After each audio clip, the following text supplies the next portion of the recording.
उदालगुरि जिल्लानि बयनिख्रुइबो गोजामसिन गोजौ सोलोंथाइसालि दा बेखौ कलेज अथरिटिया गोबां खामानि मावनानै डेभेलप खालामगासिनो दङ।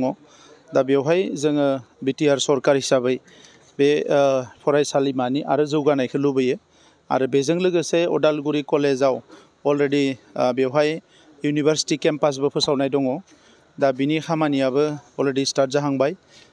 बेखौ लाफानानै बेवहाय नागनि एसेसमेन्टबो जागोन, नाग फैगोन। दा बे गासैखौबो लानानै प्रिन्सिपाल बिथाङा माखासे खोथा सावरायनो गोनां दङ होननायलाय जों सावरायनो फैदों। आङो मिजिंथिदों बे फरायसालिमाया बड'लेण्डनि गेजेरावनो जोबोद मोजां मोनसे फरायसालिमा जागोन आरो बिथांमोना सिनसियारलि गासैबो खामानिखौ मावगासिनो दङ।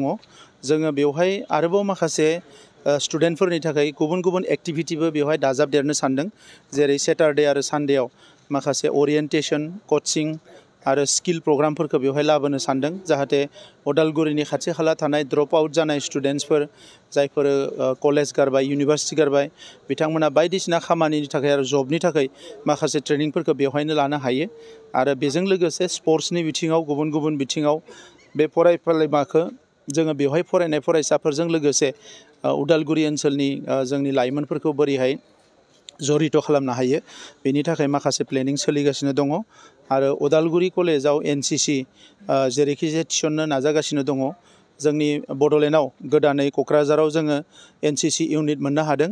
आगोलाव धुब्रिनिफ्राय बियो सालायोमोन, नाथाय बेखौ बोखावनानै क'क्राझाराव मोननो हाबाय। क'क्राझाराव अफिसा स्टार्ट जानाय लोगो लोगोनो उदालगुरि कलेजाव एनसिसिआ स्टार्ट जागोन।